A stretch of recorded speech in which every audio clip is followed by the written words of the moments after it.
Hi, I'm Kanika, and you're listening to That's Total Mom Sense, the podcast, where I interview public figures on their life lessons in parenting, legacy, and built-in sixth sense. Hey, what's up? I'm Kelly Rowland, and you're checking out That's Total Mom Sense. Hi, this is Chelsea Clinton, and my experience on That's Total Mom Sense was fantastic. It's me, Bobby Brown. Can't wait to share my story. Thank you to my guests, brand partners, community, and you for making this show possible. Episodes release every Thursday wherever you listen to podcasts.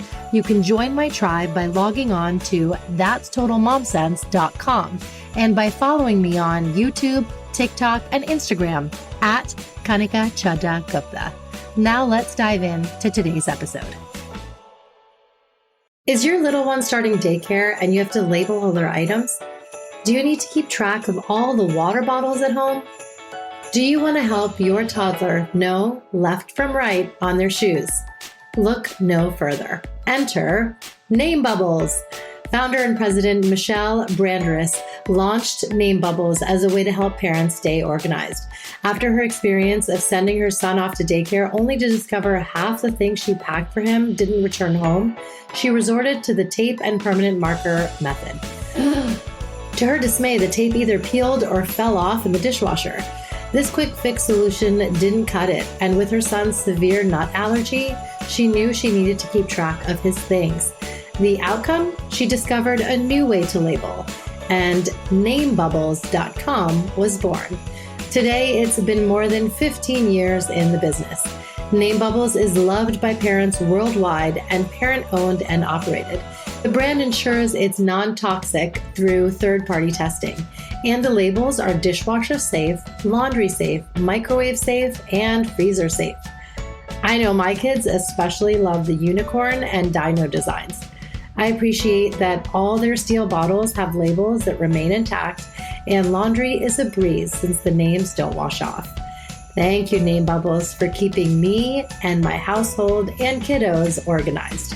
Use my code MOMSENSE to receive 25% off at namebubbles.com. The code is MOMSENSE, MOMSENSE, to receive 25% off at namebubbles.com. Happy labeling! Do you find yourself smiling at strangers, being an ultimate connector to your friends and colleagues, and cheering others on when they win? Well, then you're a nice girl, and know that you can be unapologetically passionate about your goals and compassionate towards others. To go a step further, do you feel you deserve to love your career? Do you believe you're living out your calling personally and professionally? Well, if these topics resonate and you sit at the intersection of this Venn diagram like I do, this episode is going to be one of your favorites. Today, I have a guest who's become a fast friend, trusted confidant, and a true blue supporter of me and all women on a mission to leave their indelible impact in our world. She is Fran Hauser. Fran Hauser seeks to level the playing field for women and create content and products that help us live our best lives. She does this through her investing, writing, and speaking. Fran has invested in over 30 female-founded companies across consumer tech, CPG, media, and wellness, including 13 Loon, Brightland, The Wee Suite, Hey Mama, Work, and Meditation Studio. She is the best-selling author of The Myth of the Nice Girl, Achieving a Career You Love Without Becoming a Person You Hate, which has been translated into 6 languages and has been named Best Business Book of the Year in 2018 by Audible. Fran's second book, Embrace the Work, Love Your Career, is quickly becoming the go-to for women seeking more joy and fulfillment in their careers. Fran regularly speaks at conferences and organizations to help women build careers they love while staying true to themselves. Much of her current work is informed by 15 years spent in media, where she rose to the ranks at Ernst & Young, Coca-Cola, Moviefone, and Time Inc. as president of digital. Fran, welcome to That's Total Mom Sense. Kanika, I'm so happy to be here. Oh, it's a I love seeing you. Me too. Me too. Well, I want to start out by giving a shout out to who introduced us, Eve Brodsky. She's the author of Fair Play, and we met at her book launch for Find Your Unicorn Space in New York. And It feels like it was eons ago, but also it wasn't. I think it was like right when we were coming out of COVID, because I Yes. remember it being like one of the first gatherings, and I just remember that room being filled with so many amazing women. I think there must have been like 60 or 70 women there. It was Yes. Yes. special. So I'm so happy that we found each other. Yes. Proud. I know. Same, same. Yeah. I so appreciate the network that we have. And Eve, we love you. Fran and I are now working on hosting an event together featuring women of color disruptors, and it's going to be phenomenal. So keep a lookout for that. I want to also start by sharing a poem that really sums up how I felt when I met Fran. And anyone who knows her, there's going to be so many of us tuning into this episode that are like, oh my gosh, I have my own meet sweet story with Fran.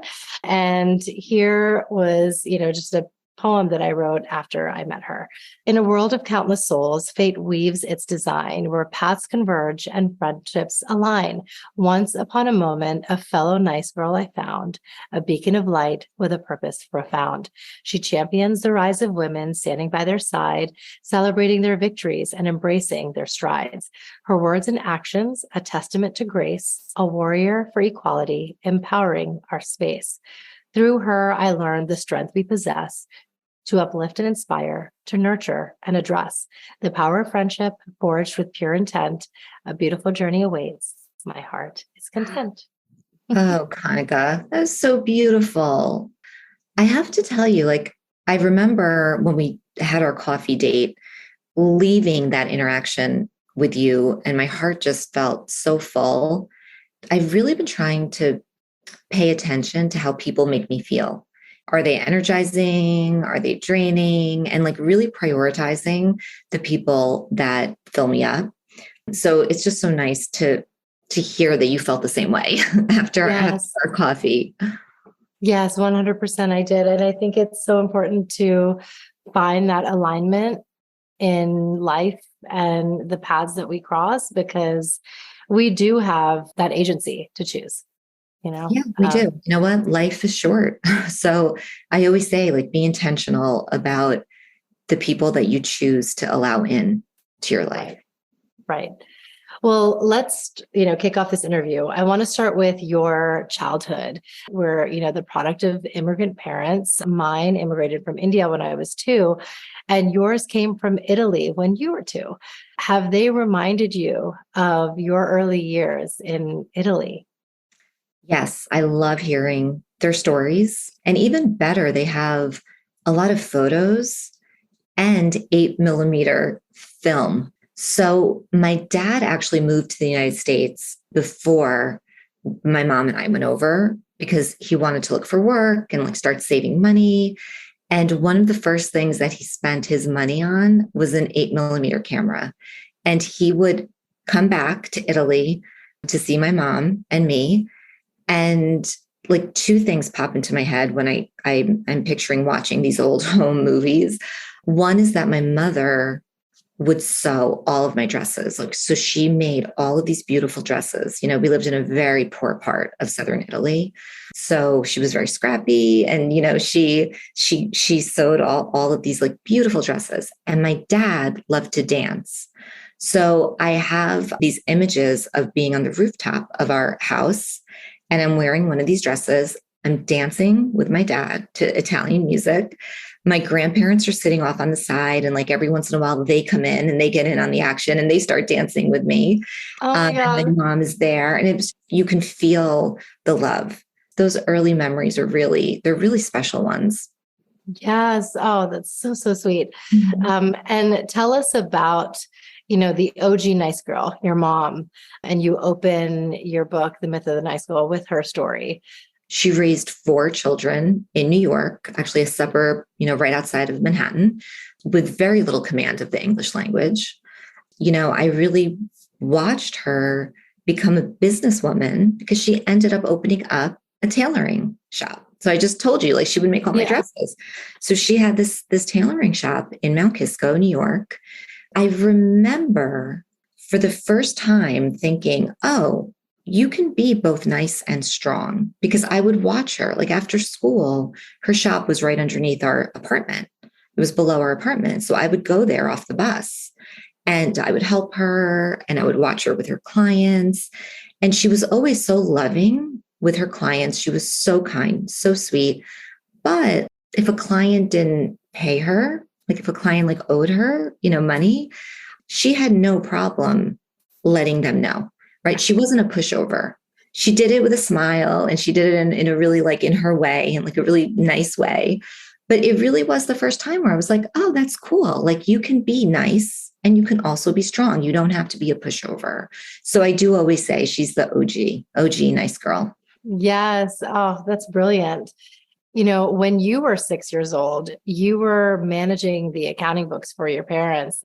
It was a very complicated, I would say I had complicated feelings. Like I was really proud that I could be helpful and that I could contribute, right, to my family. I was the oldest of four and I was helping my mom and I was helping my dad. Like you said, I was writing invoices when I was in first grade. But then there was a part of me where I was like, I just want to go outside and play, and I did. I had a lot of playtime with my friends and my cousins, in the neighborhood. But it was a little bit of a complicated relationship for sure. But I'll tell you this, Kanika, I never remember complaining. Like I just did it. I knew my parents were relying on me. I honestly, at some points, felt like it was the least I could do because they had sacrificed so much. I mean, to leave like your parents, right? Like to leave this world. I mean, even just the language, like I still, when I think back to my parents, like I don't know how they did it. I remember with my dad, he had to go find these job sites. He was a landscaper and a stonemason. We had no GPS back then and he couldn't read English. So it was really up to me to get him to the job site. Like I either had to take directions down, I had to write them down by talking to the client, his potential client, or I'd have to read a map. And like I really 6 years old, 7 years old, 8 years old, I would get him to the job site and then he would memorize the way and go on his own. But, you talk about like being resourceful, being scrappy. I mean, that was a huge part of my childhood. I want to get into your first book, and you kind of opened with a scenario where you had this boss, Jane, and you were working on a project and you kind of overstepped and kind of consulted with her higher up for approval. And you were really just looking to get the project done well. And then because she felt, a little put off by that, instead of having this looming animosity, awkwardness, which is very commonplace in the workforce, you instead invited her to lunch and apologize, which is just take us back to that time and that conversation you had with your boss. Yeah, it was such an aha moment for me because I really did something that was so out of character for me. When you talk about me being a nice girl, like for me to go over her head, I took some really bad advice. I actually went to a mentor and said, look, I have this situation. I'm not sure what to do. And they literally said to me, like, okay, you need to stop being the nice girl right now. Like this, you need to go over her head. Mm-hmm. And it did not turn out well, right? It really damaged my relationship with her. And I actually have the book here, Kanika, and I was going to read if it's okay. Yes. You. Okay. So I went to Jane the next day and asked her out to lunch. She hesitantly agreed. And as soon as we sat down, I apologized straight from the heart.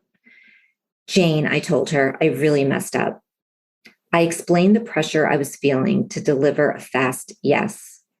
Knowing how quickly we needed the proposal turned around, I felt in the moment that it would be best to go to Eric right away, I said, but I realized after the fact that I disrespected you and didn't give you a chance. I'm so sorry, and I promise that going forward, this will never happen again. I could see a wave of relief come over Jane, and she graciously accepted my apology. And then for the rest of our time at lunch, I took advantage of the opportunity to get to know her a little better. I learned that she had 2 young girls, et cetera, et cetera. So like, it was really the beginning of us developing a more personal relationship. Look, I think that's an example of where you got to own it, right? And I also knew that, look, I had to work with Jane. Like, I had to work with her. So I had to find a way to really fess up and own that, I screwed up and try to make things right. And even though it was really difficult, especially so early on in my career, I'm so glad I did it, Yeah. I loved opening with that story because it really showed sort of the going back to your word conflict, when you're a nice girl and then you're given this advice, right? And you take it, even though it's against who you are and it's not aligned with your values. So the idea of like the way that we show up at work, it's so important to show up in a way that's aligned with our values. If you're kind and compassionate and empathetic as a human being, don't check those qualities at the door when you go to work, right? Those are all qualities that will serve you well. Yeah, it's true. And I think that, something that's become so commonplace in the workforce is just this kind of hating and competition amongst women. And it starts with us before we can win over the patriarchy and try to get rid of any kind of misogynistic ideals that are in society and the boardroom. We have to champion each other. It's championing each other in big ways and in small ways. I think about all the incredible women that I've worked with over the course of my career who have stood up for me, who have encouraged me to go for a promotion or to go for that high profile project, who've put in good words for me, who've helped me take credit for work that maybe someone else was taking credit for, so it's all of it. And it's just really being there for each other. It's so important. And I have to tell you, Kanika, that I am seeing more of this now than I did very early on in my career. Like I felt like when I was in my 20s, when I looked up at the women that I worked for and even the women that they worked for, they were growing up in a time where there were very few positions for women at the top. So there was so much more competition. Like it really felt, the energy just felt so different with a lot of those women. Because they really felt like they had to be competitive. They had to be abrasive. They had, I don't know. I just feel like with my generation and then like with the generation like coming up, that I do sense more of this kind of supporting one another, championing one another, which is such a wonderful thing. And I love that you wrote your first book about that, kind of galvanizing this movement, because, we spoke about this offline, but it was really the antithesis to other works that were coming out. Why Men Love Bitches and Boss Babes and all of that. Yeah, I think I told you I had a little bit of like a heart attack when I went to the bookstore like a week before the book was coming out, and I looked at the Women in Business table, and so many of the books were really promoting a more masculine form of leadership, and the myth of the nice girl is the opposite of that, right? It's all about how nice girls can make it to the corner office. I'm nice. I made it to the corner office. Yeah. And this idea of like how you don't have to choose between being nice and being strong. And I really, in the book, I just really wanted to unpack like, what does it mean to be nice and how there's so much power in being nice? Because when you're nice to people, it allows you to connect with them and to build relationships. And when you're in business, like success at the end of the day, it's all about your relationships. It's all about your relationships. And, I think about like whether I was working at Movie Phone or AOL or People Magazine, Time Inc., being nice helped me in so many ways. It helped me get resources allocated to my projects. It helped me hire top talent because people wanted to work for me. It helped me negotiate contracts effectively because I was always able to like put myself in the other person's shoes and really think about like what's important to them. So being nice has really served me well in my career. And I wanted to give women the permission to be nice, to just be yourself. And you can do that without being a pushover, and you can do that without being a people pleaser. Yes, they truly can. And thank you for redefining the word. At first glance, when you think of nice, it's like, it's kind of just forgettable. But when you really dive into what that means and how there's just so many facets to being empathetic and compassionate and confident and being able to, command a room and support others. Like there's so much behind it that, it just, the word nice doesn't get its due until you have yeah. Well, I know Allow us to. you're right though. Like it can be such a throwaway term, or it's like an adjective you use to describe someone when you can't think of anything else. Right. Yes. So it's like, Yes.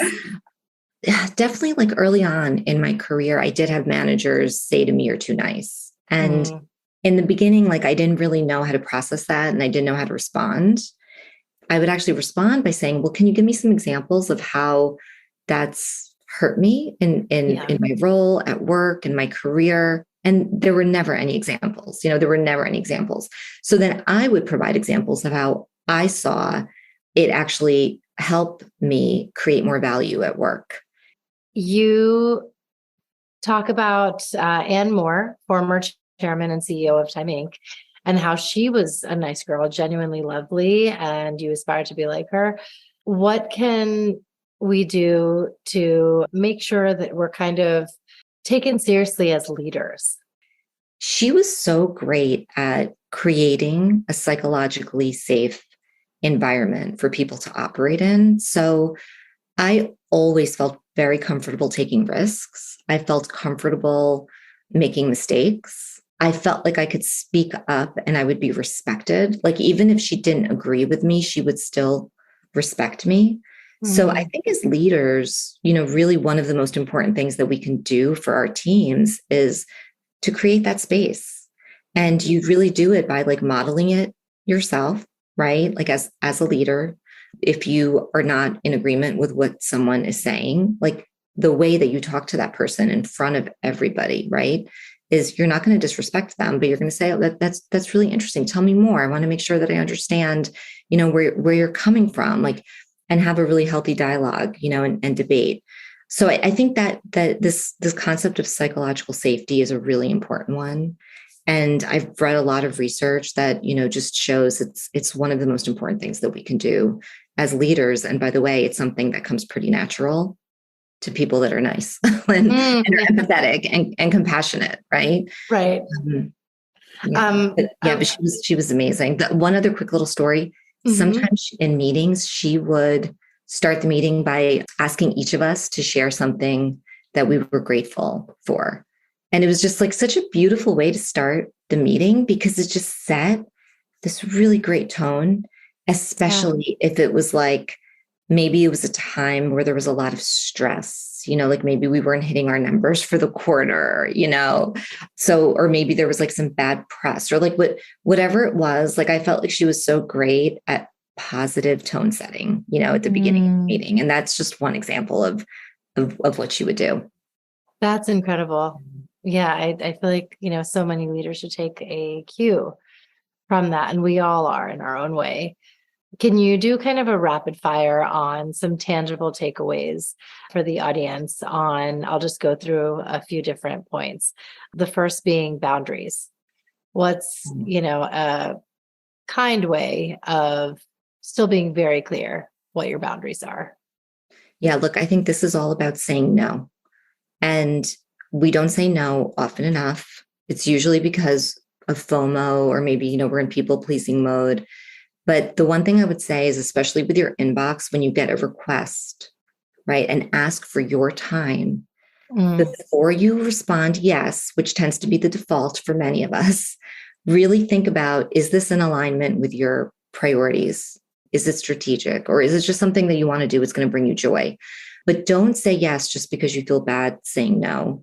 And when you say no, it can be very short and sweet. You don't have to write 3 or 4 paragraphs. It can just be, "Thank you for thinking of me. I'm heads down working on whatever it is you're working on.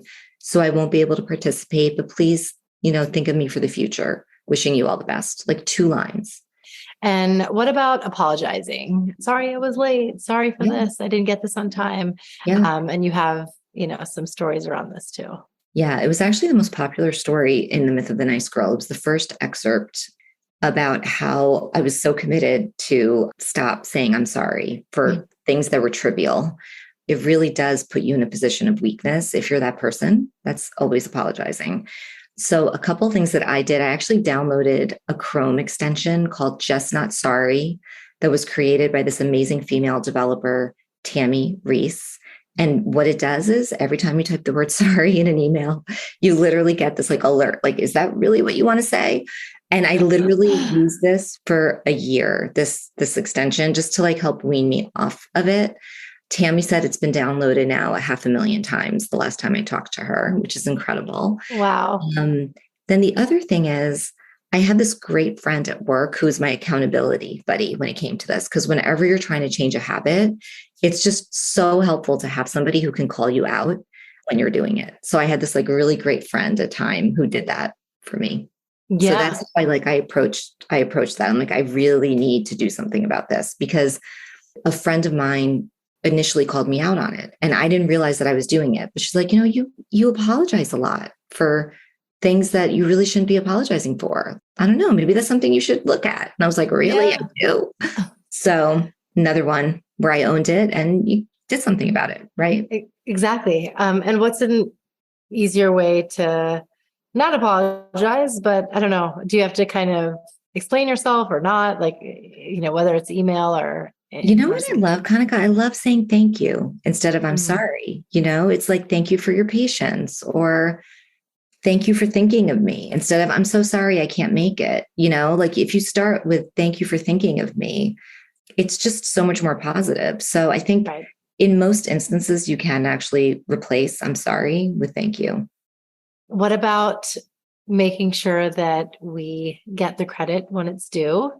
Is there a way to do that that's not like tacky? Yeah.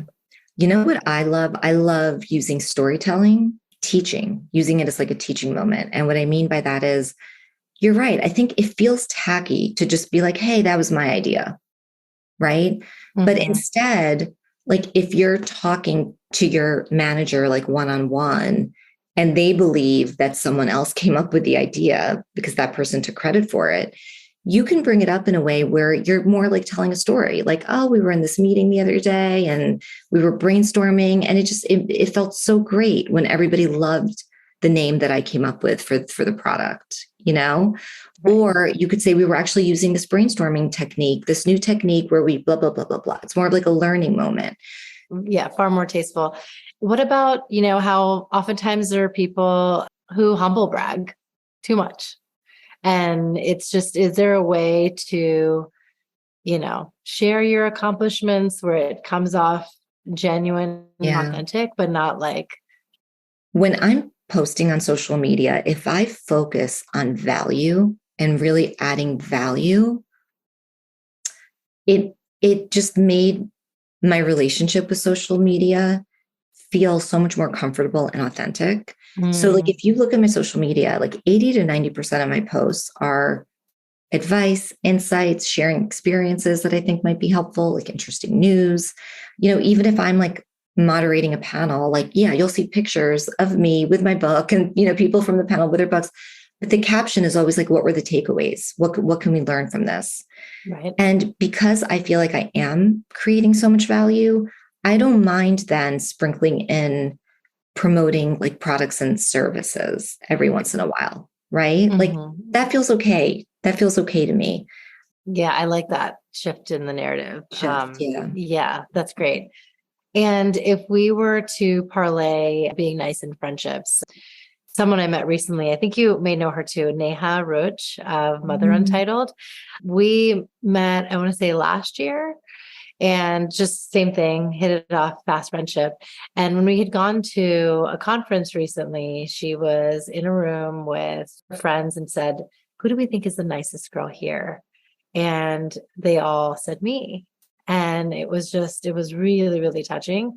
And as much as I was kind of taken aback by that, I thought that's just really sweet, because a lot of these people I've just met. I do have friendships from my past where they still sting because they no longer exist. I think so many of us have this at this phase of our life where, in midlife, you do like this audit of who do you want around you? And I don't know. I don't know if you feel this too, but I'm a really forgiving, giving person. But I don't think it's important to prolong friendships where they're so one-sided and, Mhm. the female friend is actually too self-serving, maybe even narcissistic and whatever. And it's like that, it's just not a reason to keep being nice. I couldn't agree with you more. And for me, it's interesting you say in midlife, we kind of do this audit. Mm-hmm. When I did this audit during COVID, when we were in lockdown, I literally remember we were in lockdown. We weren't seeing anyone. And I remember thinking, who am I missing the most right now? Like, who can I not wait to see when we come out of this lockdown? Yeah. And I was specifically thinking about my girlfriends, and I made a list of them. And they're still up on my bulletin board because I wanted to make sure that I prioritize seeing them. And I really decided in that moment, like, I just don't have the space in my life for any toxicity. Yeah. And here's the other thing that I would say is there are some women that I used to be very close with who I decided I no longer wanted to be close with them. But I changed the format of my relationship with them where like it's more of like a group thing. Like I'll see them in a group setting, which is fine. But I'm not doing the one-on-one anymore. Right. I just want to be like really intentional because I don't like feeling icky. I don't like, like when you, right? So I really feel you on this one. And it's something that we become much more attuned to, I think, the older that we get. Do you have advice for nice guys?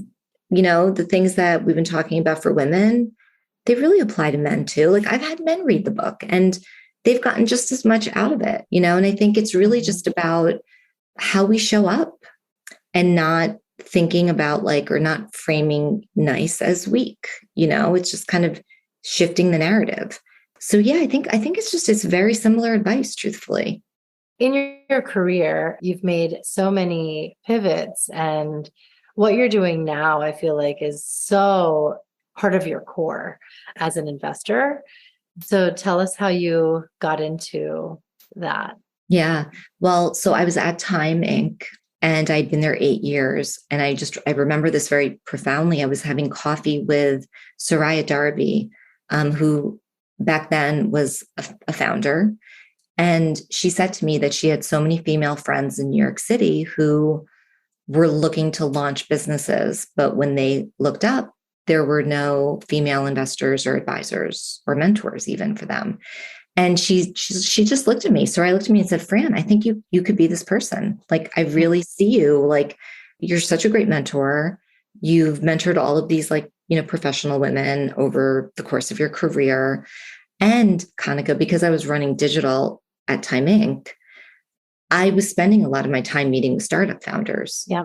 Because we were looking at doing partnerships. And then I also learned that only 2% of venture capital funding was going to women. So it all kind of came together where, and wait, let me say this at the same time, my kids were 3 years old and 18 months old. And I was really hoping to create a professional life for myself where I had more flexibility.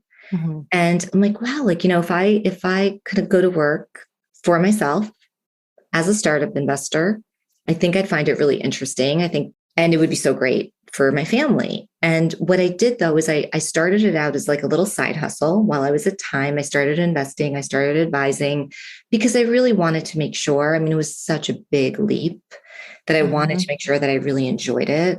So I'm glad I started small. And when I realized, I really like this, I could see myself doing this full time.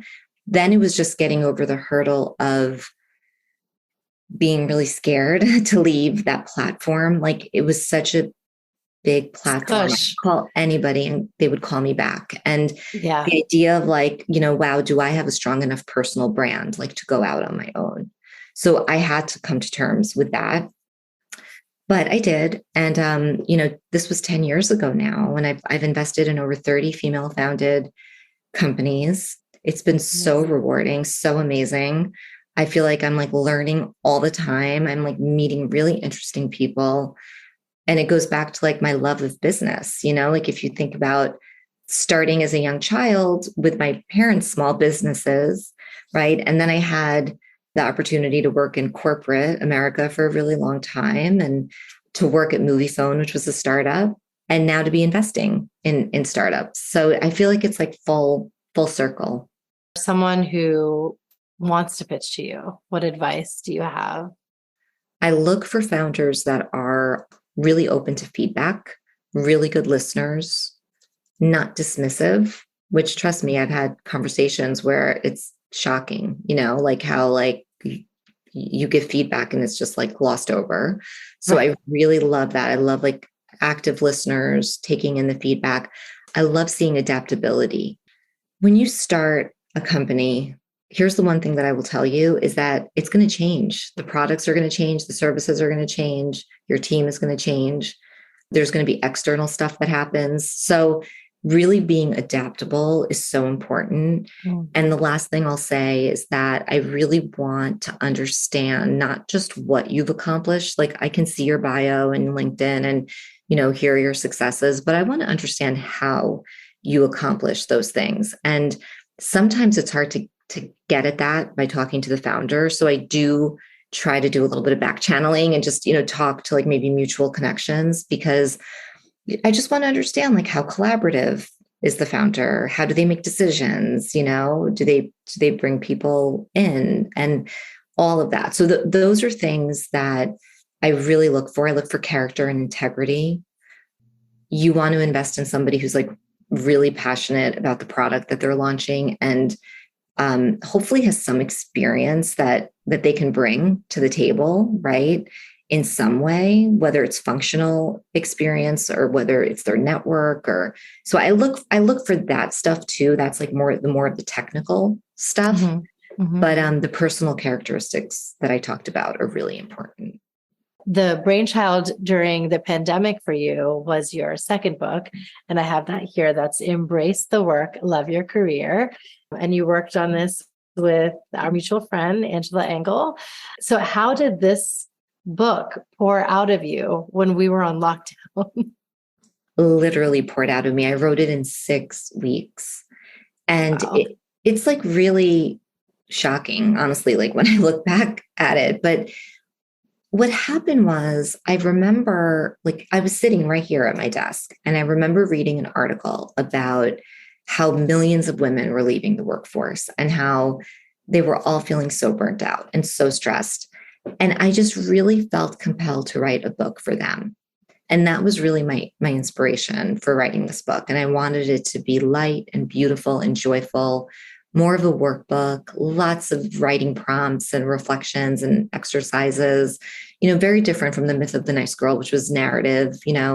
I feel like it was just like all this content that was in my brain and in lots of different Google Docs, talks that I've done, interviews that I've done, mentoring that I've done. Like it all came together really quickly. Wow. I love it. It was such a joy working on that book. And you know what? It gave me a purpose during that time besides homeschooling.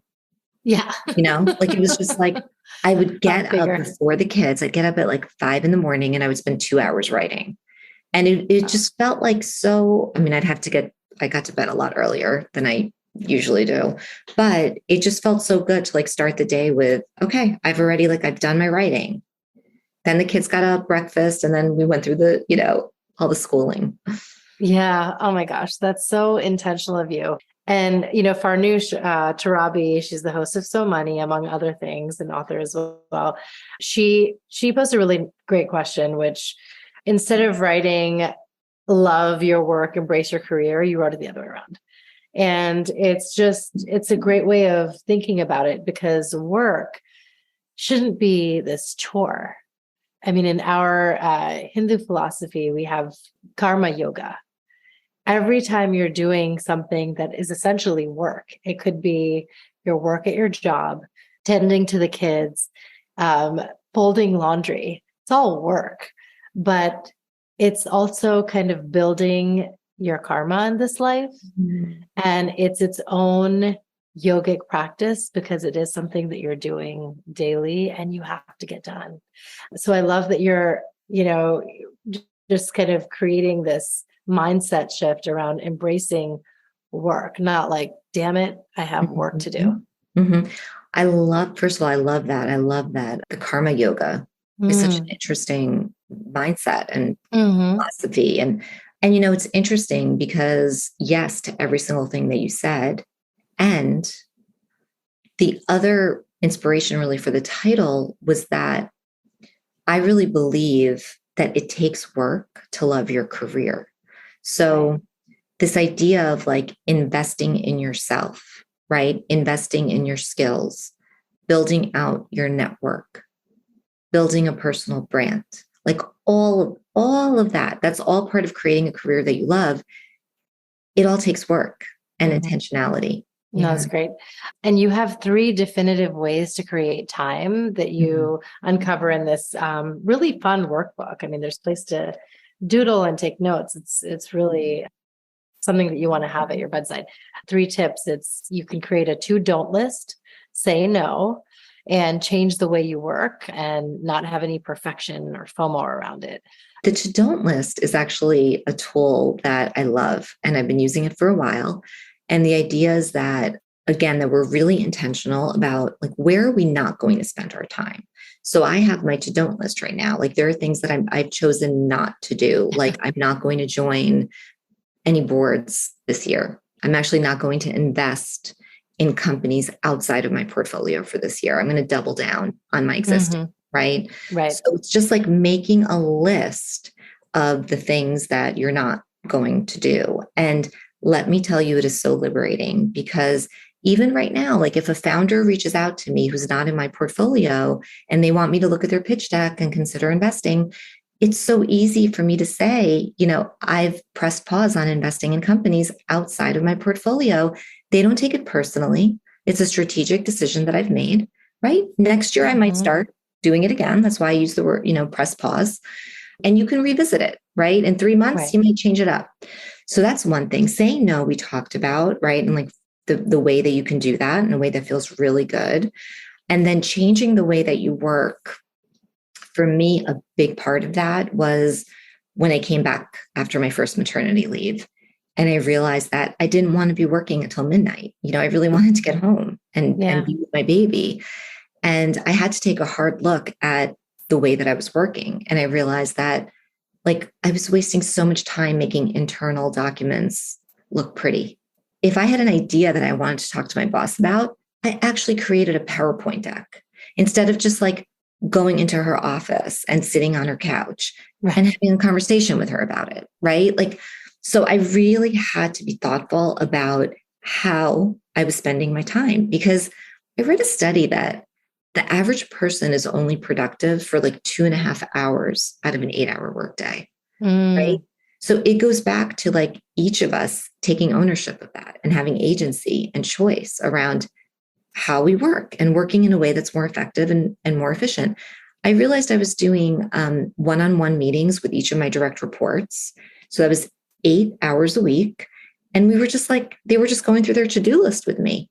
Yeah. And so I realized, I'm like, you guys, we're not going to do these anymore. Instead, we're going to do a group meeting once a week and get on my calendar if there's a huge obstacle that you need my help with, or you have a new like business idea that you want to talk to me about, and get on my calendar for 20 minutes and we'll just like be really focused on that one thing. And it was just like game changing, So, Totally. So really like taking a hard look at how you work. And the workbook also gives you a chance to think high level and work on your big picture. And you have this acronym RBG, which I love it's homage to Ginsburg, but really big goals is what it stands for. And it's something that you should really carve out time. If you can do it daily, great, but definitely weekly. What are those really big goals that you're striving for? I'm curious to know, what are your RBGs? Yeah. Well, so really big goals are part of a career action plan. So like there's a whole section in the book that takes you through how to create a career action plan. And there's 4 areas that I think are like the most important areas to focus on if you want to build a career that you love. Value creation at work, connections, skills, and your personal brand. And I basically take you through, Kanika, how to create at least one RBG, so one really big goal in each one of those 4 areas, because I really believe like it's got to be doable. It's got to be manageable, right? And then the idea is that you have that discipline of like once a week, you're checking in on looking at your calendar, looking at your to-do list. Are they aligned with your really big goals? And there are a ton of exercises in the book that help you figure out what your RBGs should be in each area, but like for me, I'm just in the interest of time, maybe I'll share one of my RBGs with you, right? So if I look at the connections quadrant, my RBG for connections right now is I'd really love to meet more investors that are focusing on consumer packaged goods, because my portfolio companies that are looking to do their second, third, fourth raises, like they're raising money, I'd like to be able to open more doors for them. So that's like, it's very strategic. Like when I think about my connections, my network, and where I want to focus on building it out, that's what I want to focus on. That's my RBG within the connections quadrant. Wow, that's brilliant. I love it. I want to shift gears and talk about your motherhood experience. Can you share how that came to be? It's been quite a journey. It was very difficult for my husband and I to have a family. I went through 3 rounds of IVF that were all unsuccessful, but it was really meant to be because we ended up adopting 2 amazing boys at birth. They're incredible. They're 11 and 13 now.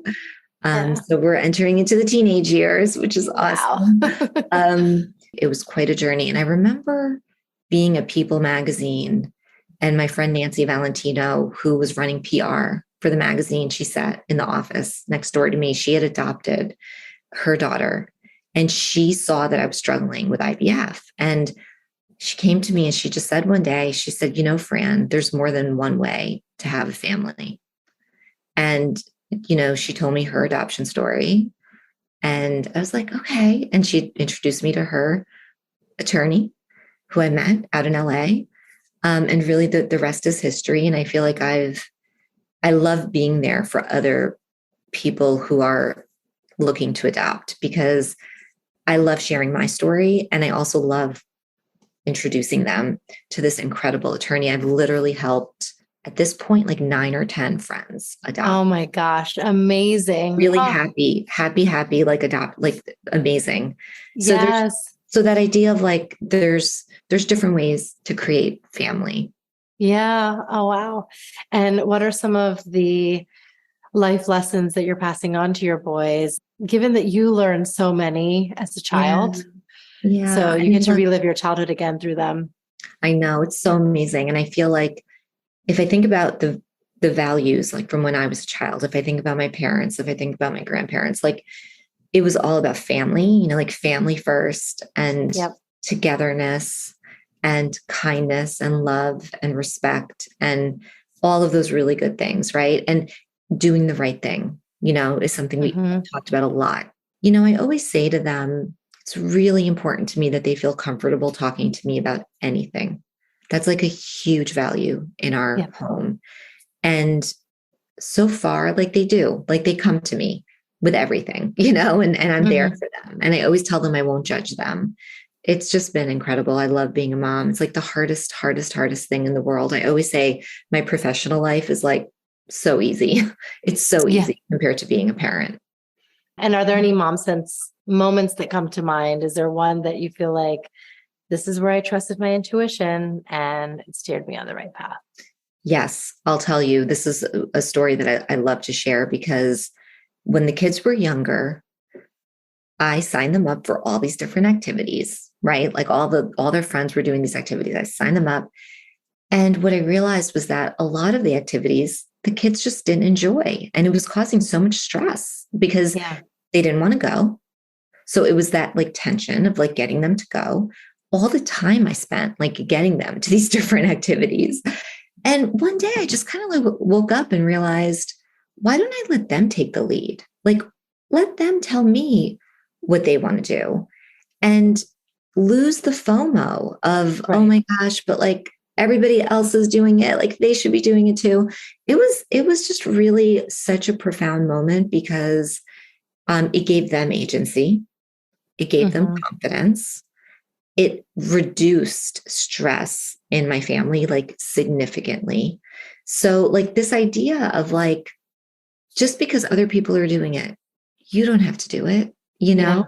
Yeah. Hmm. And it's like really, I think it's like one of the most important aha moments and decisions that I've made as a mom, just like being able to really let that go and let them take the lead. Yes. Yes. And I think because you're so mindful as an investor and leader, you're kind of treating your home the same way. Yeah. And it's like, you both have skin in the game too, even though you're kids.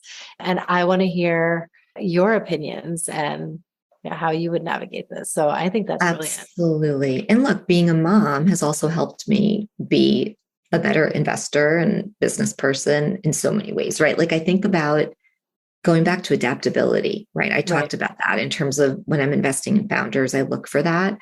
Being a mom has made me so much more adaptable, right? Because Mhm. you make these plans and then one of the kids gets sick. It's Right. like Yes. there's just always like I feel like there's always something. Mhm. And you kind of learn to like go with the flow and just know that like stuff's gonna happen. And Yeah. it's really about like how do we react to it happening. And so bringing that mindset and that philosophy into my professional life has been extraordinarily helpful. Yes, exactly. Do you have a quote that you live by? A quote that I love by E. E. Cummings, and it takes courage to grow up and become who you really are. Oh, And I love this quote because it's really all about embracing your true self, but also acknowledging that sometimes the process can be hard. But there's also like just so much hope for me when I hear that quote. So I just love it. It's a quote that gosh, even when I was like, I'm thinking back to when I was like in my early 20s and I was like living in the city, it was like one of those like magnets on my refrigerator. And still all these years later, like I still always go back to that. oh, that's beautiful. You have so many upcoming projects from Bookbound Co. to your new journal, Reflect and Reset. So tell us about all that. Yes, yes, yes. I'll try to make it quick. So I have a journal, Reflect and Reset coming out October 24th. It's a beautiful journal, and it basically just takes a few of my favorite exercises from Embrace the Work, Love Your Career, and puts it into this gorgeous journal format. So that's coming out in October. And then Bookbound is my book coaching company, which I'm having so much fun with. I love helping people bring their books to life and just really help them think through like what's the best publishing path for them because Kanika, there's so many different ways to get your book published. So Yes. traditional, hybrid, self-publishing. So I love helping people think that through and really like demystify the process. And then my other sweet spot when it comes to book coaching is if you have a book coming out, it's helping you with like creating the marketing and the launch plan. Because as an author, especially for nonfiction books, it's not just about writing the book, but it's also about promoting the book. Those are, there's a lot more information on those services on bookboundco.com. Amazing. And where can my listeners follow you and support you? So franhauser.com is my website. I'm on Instagram. I'm on LinkedIn. I'm even on Threads. Yeah. I'm trying to figure it out, Kanika. Same here. Yeah, but mostly Instagram and LinkedIn. That's great. Oh my gosh, Fran, you are a ray of light. It's such a joy to be able to unpack everything and every single life lesson, you've applied it to your career, to your family life, to who you are as a person. This has just been such a treat to share your story. Thank you so much. I feel like we covered so much, right? It was amazing. I don't know how you did that, but you got through it in an hour. But I feel the same way about you. And thank you for sharing these important stories and for amplifying the work of, so many amazing people. I just feel really honored to kind of be in your world and in your community. So thank you. I hope you enjoyed my discussion with Fran, and definitely check out her books, The Myth of the Nice Girl, Achieving a Career You Love Without Becoming a Person You Hate, and Embrace the Work, Love Your Career, and check out her journal, which is predicated upon her second book that has fun prompts and activities to follow along. Fran, it is such a joy to know you. I'm blessed to call you a friend. And I'm really excited about the event that we manifested when we met. And it is called The Changemakers. It's happening in New York City on November 15th. It's at the Industrious co-working space in Hudson Yards at 6 p.m. on Wednesday, November 15th of this year, 2023. And we are featuring some powerhouse leaders on the lineup. We'll be having a panel with Tabitha St. Bernard Jacobs, who is an activist and columnist of Raising Anti-Racist Kids and is a senior advisor to the Women's March.